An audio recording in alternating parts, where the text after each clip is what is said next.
Hi, and welcome to Healthy Living. My name is Cheryl McWilliams, and we're here in the studio today with Dr. Timothy Howe, Medical Director of Wellness at Parkview Adventist Medical Center and an internal medicine specialist, as well as Mr. Chet Garrison. Good morning. Welcome to the show. Thank you very much. Thank you very much. We're talking about a topic today which is certainly near and dear to your heart, Yes. literally, Yes. but to ours as well, and that's heart disease. Yes. And I understand, Chet, that about a year ago you had a pretty significant thing happen in your life. I sure did. Tell me about that. Well, wife and I went to our daughter-in-law's sister's house for a cookout and to play paintball with my grandsons and his cousins, and went out there shooting around and having a good time. But then noticed I had this a shortness in my breath and burning in my throat, and so I just thought it was because I was very heavy and overweight and out of condition. So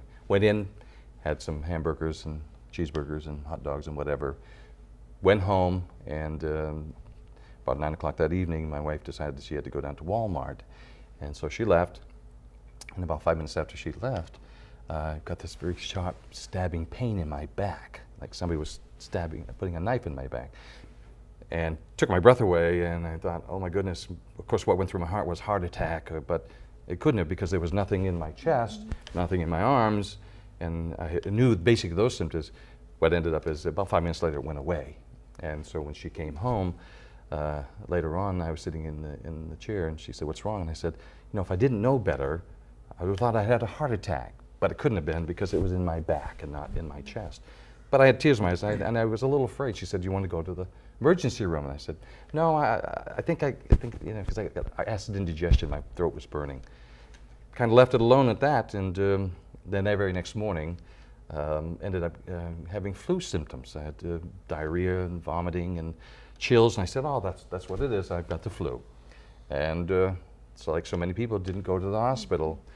Make a long story short, about a couple weeks later, I was feeling better, but then we went down to Massachusetts to see our oldest son and daughter-in-law and grandchildren, and we went to Six Flags in Massachusetts to the amusement park. To ride the roller coaster. Roller coasters. And walking in, I felt this shortness of breath again, but no pains or anything, but shortness of breath. Went in and walked the park all day in 95-degree weather, high humidity, up all of the stairs, rode every roller coaster and everything else.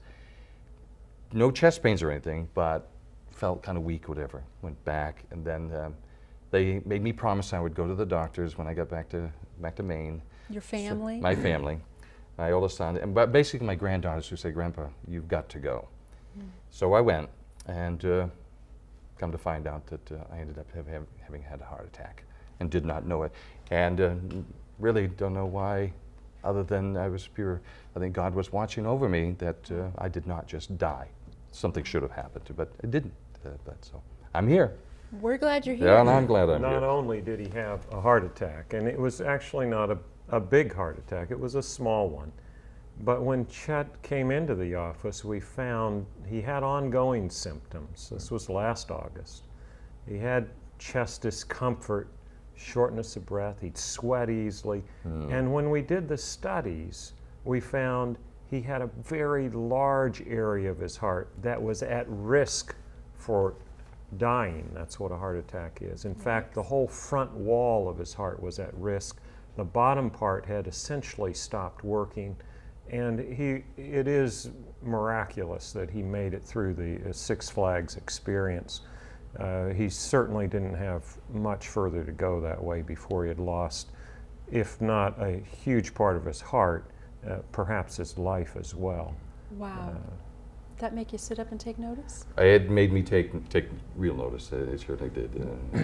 Because I have to say, when I heard that, and what really flashed through my mind was grandchildren, wife, kids, friends, what I'm doing. I mean, literally, you've heard of that flash before your eyes, and it maybe not before my eyes, but in my brain, I said, my goodness, I could die.